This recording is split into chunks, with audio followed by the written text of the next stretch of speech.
Today I'm going to show you how I made this skin suit of Iwata from Dandadan and how it looks in a full cosplay.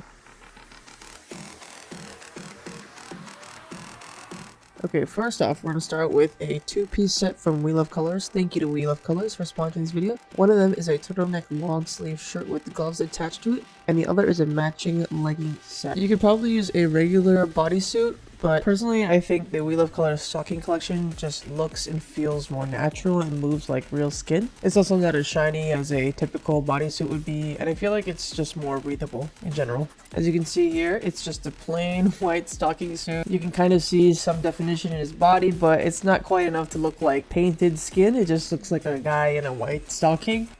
But we're going to change that thanks to airbrushing. So I have these paints. This is for the purple details. This is for the skin tone. And this is for making things lighter and darker. I would definitely recommend having a very patient human being inside your suit when painting it, since the stocking material does conform to whatever shape you're putting it on top of. If you paint over a wrinkly surface with the stocking, the paint will pick that up from underneath. So make sure whatever is wearing your bodysuit is smooth and has not too many wrinkles or edges. So right here, I'm hitting it with the tan airbrush color. You can probably barely see it on camera. It's not really showing up on camera, but in person, I can definitely see the undertones coming up. I'm just hitting it with a light shading all over the place just so it's not so white. I will go over this later with darker tones, but for now I'm just outlining the basic shapes of the shadows. You're definitely going to need a reference picture of the anatomy you want to follow. You could also follow the anatomy of the person wearing it if available. For Lee Legacy, he just wanted to look like the character, so I used this reference picture from the actual manga. And whatever areas I couldn't see, I kind of just made it up or follow the structure of his bones underneath. So you can see here the before and after the shading. Once I have the base shading done, I bring him inside and make sure it's all dry before removing the stockings. Moving on to the upper body, I'm going to go ahead and outline the purple design he has on his shoulder. It's hard to see, but the chalk is a same color as the tan airbrush we're using. So I'm making sure that everything is even, symmetrical, and proportioned properly. I hope so, at least. I just freehanded it. So now I'm going to go ahead with that tan color we used earlier and outline the back muscles. I'm going to start with the back first because the front is the hardest. So I'm going to start with the back just in case I can practice on the way to the front of the body. So for the upper body airbrushing, I kind of went through all of this before in my previous tutorial using We Love Colors for a JoGo cosplay. This is pretty much the same techniques, it's just that there is a geometric design element added to it, as well as not as much muscle definition. I have to be more subtle with this one. Since Iwata is so pale and larger, we personally wanted a more hydrated, filled out look for his muscles, but honestly, you could do whatever you want. It's up to you and your preference. But working with your physique will help with the max realism of the skin suit. This is just what Lee Legacy wanted for his physique personally. I'm gently blocking out all the abs, all the muscle definition, just airbrushing far away for a more shadowy look and then going in closer later. So you want to make sure when you are airbrushing with a real person at least, you're both wearing PPE mask, protective respiratory mask. Just wear them in general when airbrushing at all or spray painting at all. And especially the other person that's with you doing this, they have to wear one too. We're trying to have healthy lungs for the rest of our lives. Also, this person has to be very patient and very comfortable with just standing in uncomfortable positions for a few hours at a time. We worked in 1 to 2.5 hour sessions spread out. So now I have the whole upper body shaded with that base tan color. As you can see, I outlined the design as well. And now we're going to move on to the purple part. I'm going to add a lot of reducer as well as purple and pink. My plan is to have a gradient with the gradient getting darker as it goes up to the neck. So I'm going to start with a pretty light purple-pink mix. Alright, Lee Legacy is feeling good with how this looks. He's ready for the purple part. And I am nervous for this part. If I drip a piece of purple onto the white, I will pull my hair out. But I am being very careful and ever so slowly and gently airbrushing all the detailed outline first. Gently tapping the airbrush, I'm covering the bottom of my hand so if anything drips out, it doesn't fall onto the suit. And oh man, that was so nerve-wracking, but I still have so much more purple to go, but it's looking really good right now. At this point, I brought my model in to have a break. I made sure his suit was completely dry before removing it. And I'm going to transfer the suit onto a mannequin because the next part we're going to paint is so close to the face and neck. I don't want to airbrush that close to his face where he could potentially breathe it in. Here, I'm going in with a deeper purple. I did mix more purple, less pink, and a bit of black to make it slightly more opaque because I feel like it was a little too patchy and translucent before. You probably can notice that I added some plastic wrap around the white of the suit because I was just so scared to drip onto the white part. But you will soon see how this helped and hurt me. As I get closer to the top of the neck, I had red and black, more so red, just to have a different color tone than just purple. I think that adds to the realism when there's different kinds of tones going on and not just one flat color.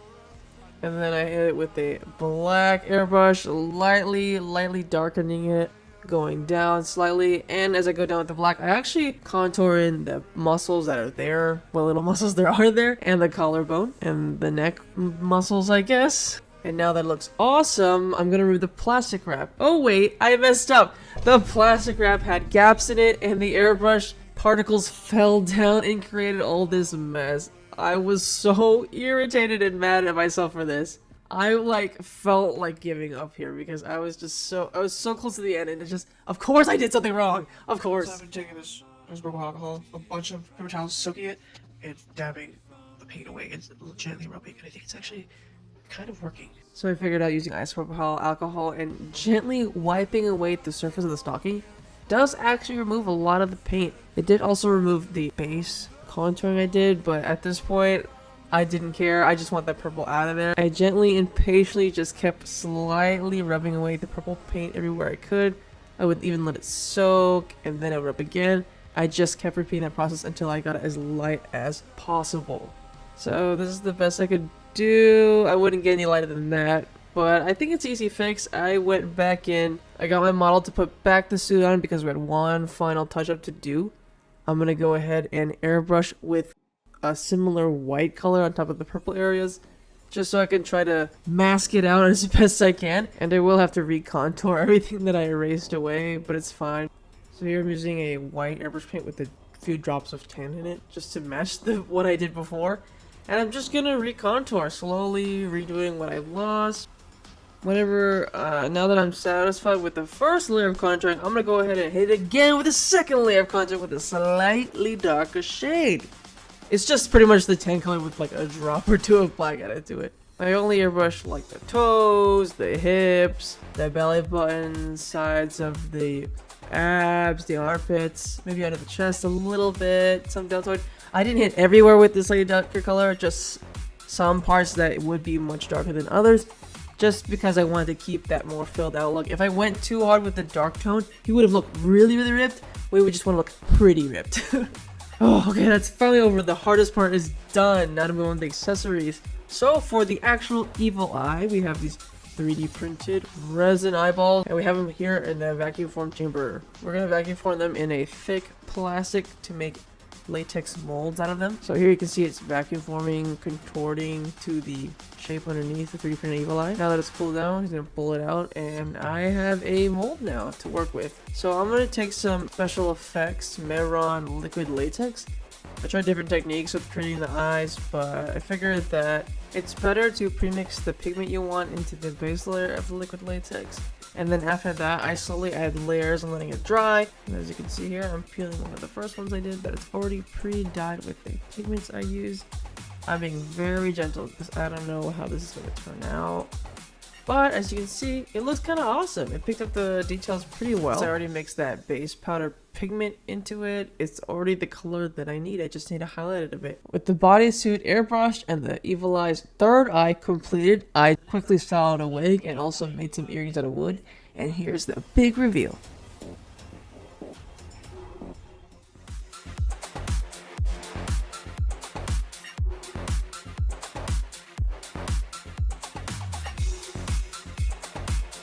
Dude, doesn't he look awesome? He looks like he came freaking right out the manga and anime. Holy crap. I'm really proud of how this turned out. I was so extremely nervous leading up to this project, but I'm so thankful that We Love Colors trusted me with their product and to bring Evil Eye from dead and end to life. I'm super happy with how this turned out. I'm so glad we went this route with the bodysuit because you can rewear this again and again and again. And not everyone is comfortable with showing their body, so having a stocking suit is a really great alternative. And you can still, participate, have like a illusion of nudity when you're actually not nude at all. With wearing a stocking suit like this without any shoes at all, my model, the Legacy, found these sticky sole feet gripper things from Amazon. He just stuck them to the bottom of his bodysuit, and he has replaceable ones in case these wear out. But what do you guys think? How do you feel about this? Do you love it? Do you hate it? Is there an easier way to do this? How would you do this? And if you follow my tutorial, please tag me. I would love to see people try to attempt this. I know it's just pretty much, oh, just have an airbrush and some basic understanding of anatomy and painting. My first time airbrushing body contour on a stocking suit was actually my first tutorial on airbrushing bodysuits, so go check that out for more in-depth explanation. This has been KOHCOZ, and I'll see you in the next video. Bye!